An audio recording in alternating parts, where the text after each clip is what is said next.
आप मुझे इंटरव्यू दे रहे हैं, आपको कोई डर वगैरह तो नहीं लग रहा? अरे अल्लाह से डरता हूँ, पता नहीं कितने आरसद पार्षद आते जाते रहते, किसी से नहीं डरता अल्लाह के अलावा। आपने देखा होगा उस दिन ऑन कैमरा गाली बकती। भैया मैं 2013 में आम आदमी पार्टी से राजनीति कर रहा हूँ, 2013 से जुड़ा हुआ हूँ। अल्लाह का शुक्र है, उस अल्लाह के अलावा किसी से नहीं डरता। जितने भी लोग अपने आप को नेता समझते होंगे उनसे सवाल पूछने की हिम्मत रखता हूं और जिंदगी भर पूछता रहूंगा, क्योंकि अल्लाह ने दिल दिया, जिगर दिया, हौसला दिया है। जरूरत पड़ेगी ना तो दौड़ा दौड़ा कर यहां से भगाएंगे भी। अगर इस वार्ड में, मुस्तफाबाद वार्ड की बात कर रहा हूं मैं, अगर इस वार्ड में कोई सवाल पार्षद पति या पार्षद से कोई पब्लिक का नुमाइंदा पूछ लेता है ना, कभी भी तकड़ा सा कैड़ा सा सवाल, तो वो अगर 2 मंजिल का 2 महीने बाद मकान बनाने लग जाए, उसका मकान नहीं बन सकता। इस तरह की बदले की भावना से राजनीति करना, लोगों को चिन्हित करके डराना धमकाना, ये बिल्कुल सरासर गलत है। जैसे किसी का मकान बन रहा है, उस पर शिकंजा कसा जाना, किसी का मकान, एक मकान गिरा, इतना बड़ा हादसा हो, उसके बाद लोगों के मकानों पर नोटिस लगाना, उनको डरा धमका देना, उनसे फिर पैसे की उगाही करना, और इस तरीके से जिस तरीके से लोगों में दहशत हुई है, उनके कारोबार, फिर उसके बाद कारोबार, जो एक मकान में बार बार आपके चैनल के माध्यम से कहता हूं, आज भी कोई मकान बिना पैसे के नहीं बनता। और मैं कोई मेरी पार्टी में हो या मैं किसी के पार्टी में हो, मैं किसी का सपोर्टर हूं, मैं भी राजनीति कर रहा हूं, मैंने हमेशा ये देखा है कि जब भी किसी नेता पर कोई बात आती है तो एक दूसरे पर एलिगेशन लगा। एक बात बताइए इमरान भाई, अगर वो बेकरी वाले, जो बेकरी सील हुई है, अगर वो अब कोई नया काम जोड़ेंगे, कहां से पैसे लाएंगे?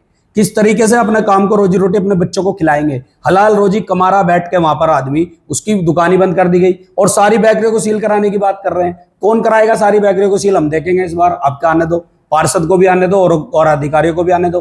हाँ, इतने मरा गिरा मुस्तफाबाद नहीं है। इंशाल्लाह अल्लाह के हुक्म से जब कोई आफत आती है, मुस्तफाबाद अपने आप को खुद खड़ा करके लोगों से अपने हक की लड़ाई लड़ लेता है। शौकीन रहमान, आप खुली चुनौती दे रहे हैं पार्षद पति को कि आप देख लेंगे उन्हें? आप आए ना, नहीं उन्हें कोई भी आए, A to Z पार्षद। देखो, पार्षद को बार बार इसलिए इन्वॉल्वमेंट कर रहा हूं मैं, मेरे से वो बातें नहीं होती कि हमारे पार्षद तो बहुत अच्छे हैं जी, सील बीजेपी ने लगवा दी। कैसे लगवा दी?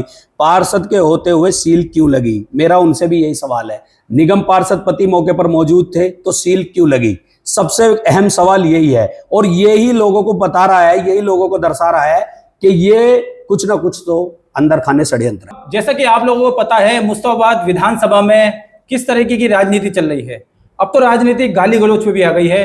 किसी भी तरह की गाली गलौज जनता के सामने, ऑन कैमरा, इतना अभद्र व्यवहार जनता के सामने, ये बिल्कुल एक तरह से बिल्कुल ही नकारा साबित करता है राजनीति को। और इस तरह की नकारा राजनीति पर मुस्तफाबाद अफसोस भरोसा कर रहा है बार बार, और यकीन कर रहा है, और ऐसे लोगों को, गाली गलौज वालों को राजनीति में नहीं लाना चाहिए। देखिए, कैमरे पे बैठ के तमाम नेता जो है अपनी अपनी राय रखते हैं, दूसरों पे इल्जाम भी लगाते हैं, आरोप पर आरोप चलते रहते हैं।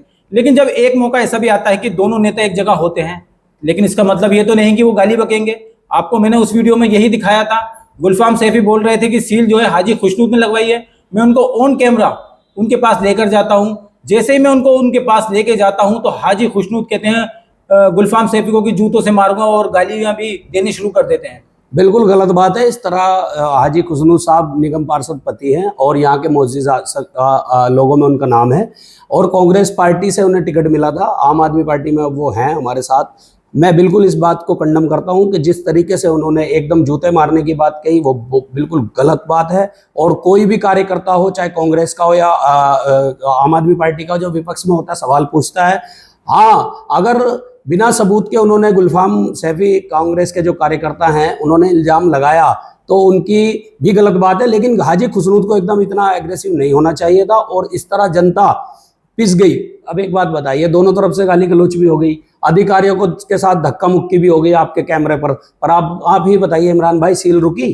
जो गरीब आदमी हैं, जो कारोबारी हैं, वो तो बेचारे कहीं के नहीं रहे। उनकी तो दुकानें फिर भी सील कर दी गई, जो फैन पापे बनाकर अपना रोजगार चला रहे हैं। बाबू नगर आज से बेकरी नहीं चल रही, बेकरी कम से कम 25-30 साल से हम देख रहे हैं, बहुत पुराने वो लोग हैं। शौकीन रहमान, निंदा तो आप कर रहे हैं, लेकिन क्या यहाँ की जो जनता है सुकून से बैठ पाएगी? कभी लेंटरों पे हो गई, कभी भैंस वालों की हो गई, कभी कबाड़ियों से हो गई। तो यहाँ जनता ने वोट इसलिए दिया था, यहाँ तो गुंडागर्दी होने लगी। बिल्कुल भी सुकून नहीं है, पब्लिक इतनी परेशान है। मैं आपके चैनल के माध्यम से ये कहना चाहता हूं कि जिन नेताओं को जनता इतनी मोहब्बत से सर पे बिठा कर लाती है, वो नेता डाकू मंगल सिंह की तरह काम करते हैं जीतने के बाद। उन लोगों का एकदम व्यवहार बदल जाता है। अरे राजनीति में वैचारिक मतभेद होते हैं, जनता आपसे सवाल पूछ सकती है। उसका मतलब ये नहीं होता है कि जनता अगर आपसे 4 आदमियों में कई सवाल पूछ ले, जनता का कोई नुमाइंदा, तो अगर मैं कह रहा हूं, अगर इस वार्ड में, मुस्तफाबाद वार्ड की बात कर रहा हूं मैं, अगर इस वार्ड में कोई सवाल पार्षद पति या पार्षद से कोई पब्लिक का नुमाइंदा पूछ लेता है ना, कभी भी तकड़ा सा कैड़ा सा सवाल, तो वो अगर 2 मंजिल का 2 महीने बाद मकान बनाने लग जाए, उसका मकान नहीं बन सकता। इस तरह की बदले की भावना से राजनीति करना, लोगों को चिन्हित करके डराना धमकाना, ये बिल्कुल सरासर गलत है। रही बात दूसरी पार्टी की, कांग्रेस पार्टी के जो लोग हैं, उन लोगों को सिर्फ हंगामा करना आता है। वो लोग अगर चाहते तो वो सील रुकवा सकते थे।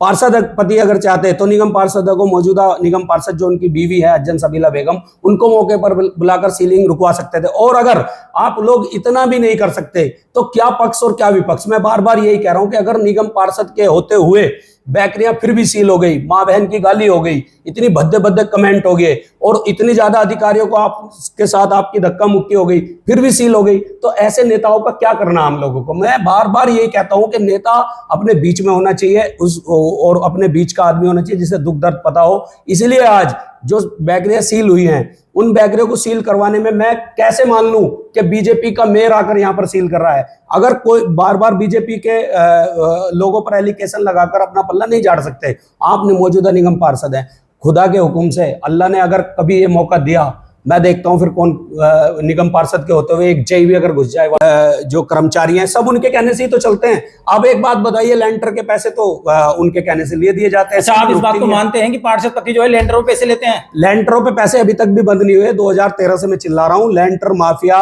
लेंटर पे पैसे लेने वाले, जो उगाई करने वाले लोग हैं, इन लोगों के खिलाफ मैं लगातार चिल्ला रहा हूं, लगातार मैं बोल रहा हूं, लेकिन आज भी पब्लिक का वही। लेकिन आपने तो उन्हें चुनाव लड़वाया था।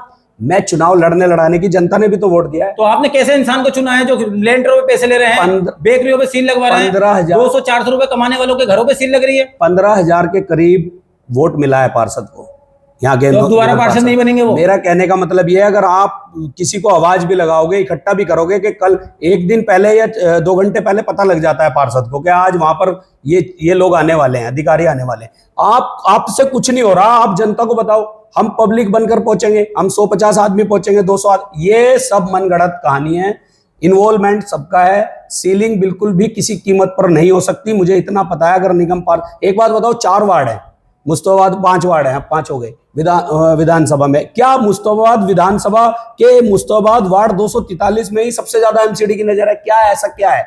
और रही बात नोटिस की, ये नोटिस सब 2-2, 1.5 साल पुराने हैं। इससे तो आम आदमी पार्टी की हमारी सरकार भी होती थी उससे पहले। लेकिन तो पार्षद तो यही थे, पार्षद भी यही है, और निगम पार्षद के बाद जो ऊपर की सरकार थी, तो क्या वजह है ये लोगों को परेशान क्यों करा जा रहा है? ये द्वारा कमजोर राजनीति है इसकी वजह। और जब कमजोर आपका नेता होगा तो आपको कोई भी नहीं बचा सकता। पार्षद साहब को देखिएगा, पार्षद साहब 1-2 मतलब रोजी रोटी कमाने वालों की दुकानों को नहीं बचा सके, तो किस बात के नेता?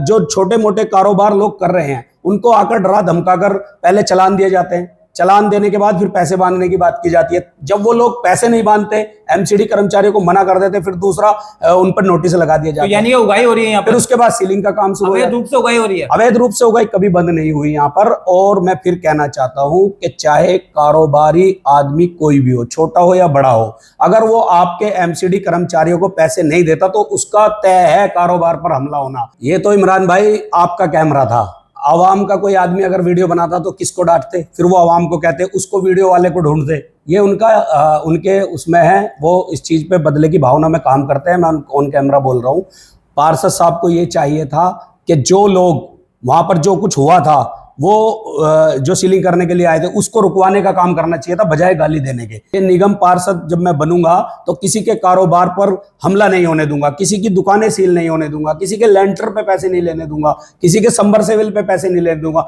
आज तुम कहीं भी पता कर लो, किसी का सबमर्सिबल लग रहा हो, 5,000 रुपए एमसीडी को जाते हैं, किसी का और 5,000 तो खुला है, पता नहीं इंटरनल वो लोग क्या क्या करके ब्लैकमेलिंग करते हैं सबमर्सिबल पर एमसीडी के लोग। दूसरा, जो पार्षद साहब लेंटरों की बात करते थे, वो लेंटर आज भी झुके और पैसे बढ़ गए हैं। तीसरा, एक नया काम चालू हो गया, नोटिस लगाओ फिर उसको कटवाओ। चौथा, फिर एक और काम हो गया कि सीलिंग जो हो रही है पार्षद के मौजूद होते हुए हो रही है। ये सब चीजें देखने के बाद अगर आप अपनी सफाई में अपने आप को अच्छा साबित करना चाहते हो तो मेरी समझ से बाहर है। अब एक बात बताइए, 1 करोड़ रुपए खर्च हो गए तुम्हारे, तुमने अपनी जोश और होश में चुनाव लड़ा, जनता ने तो नहीं कहा था किसके 1 करोड़ रुपए खर्च किसी के भी हो गए 1 करोड़ या 1.5 करोड़ उठे हैं, तो उसका मतलब ये थोड़ी ना लोगों के गले पे पैर रख के उनसे वसूल किया जाए। मैं फिर उसी सवाल पे आऊंगा, उस दिन ऑन कैमरा गाली बकने की क्या जरूरत थी? बहुत ही निहायत ही बदतमीज अल्फाज थे दोनों तरफ से। लेकिन शुरुआत हाजी खुशनूर ने की, ऑन कैमरा है मेरे पास। शुरुआत निगम पार्षद पति ने की है, उनको जूते मारने की बात नहीं कहनी तो चाहिए। कल को आप भी अगर उनसे सवाल पूछेंगे, आपको भी जूते मारने की बात कहेंगे वो? मैं जूते मारने की बात देखो, सुनो, उनका एक व्यवहार में बदलाव है बहुत ज्यादा। जब वो आए थे बड़े अच्छे थे, जब वो लोगों से मिलते थे चुनाव से पहले बहुत अच्छे थे, चुनाव के बाद उनमें मानसिकता उनकी बदले की भावना की राजनीति चल रही है। उनको अगर कोई भी कुछ 1-2 टूक, अब मैं ये इंटरव्यू दे रहा हूँ, आज शाम तक मेरा हिसाब किताब जोड़ लिया जाएगा। अच्छा, ऑन कैमरा ही वो कह रहे हैं मैंने गाली नहीं बकी, मेरे इंटरव्यू में बोल रहे हैं, मेरी वीडियो में बोल रहे हैं। गाली दोनों तरफ से दी गई है। शुरुआत करी हाजी खुशनूर ने, माहौल खराब किया हाजी खुशनूर ने। बिल्कुल, हाजी खुशनूद ने कहा जूते मारूंगा यहाँ से, और जूते मारने के बाद भी गाली उन्होंने आधी गाली जोर से दी, आधी गाली आराम से दी। उसके बाद गुलफाम सैफी ने भी गाली दी, और कार्यकर्ता तो अच्छा हुआ, अल्लाह का शुक्र है कि वहां पे हत्तापाई नहीं हुई, नहीं तो हमारे मुस्तफाबाद के राजनीति का पूरी दिल्ली में जनाजा निकल जाता, पूरे देश में, कि ये लोग वहां पर राजनीति कर रहे हैं और इतनी टुच्ची राजनीति कर रहे हैं कि सड़क पर खड़े होकर गाली बक रहे हैं।